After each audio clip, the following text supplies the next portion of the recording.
Hey there, it's Hannah with WTI, and this is the book The Dirt Girl by Jody D.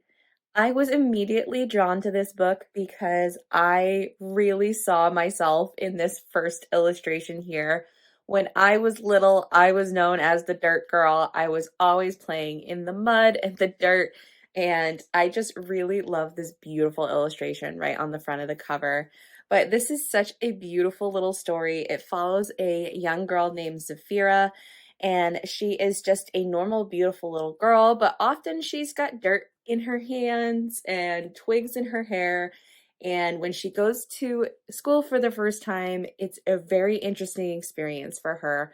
But you get to see how she becomes the most popular girl in school and teaches all of the local kids how fun it is to play in the dirt and be a little bit different.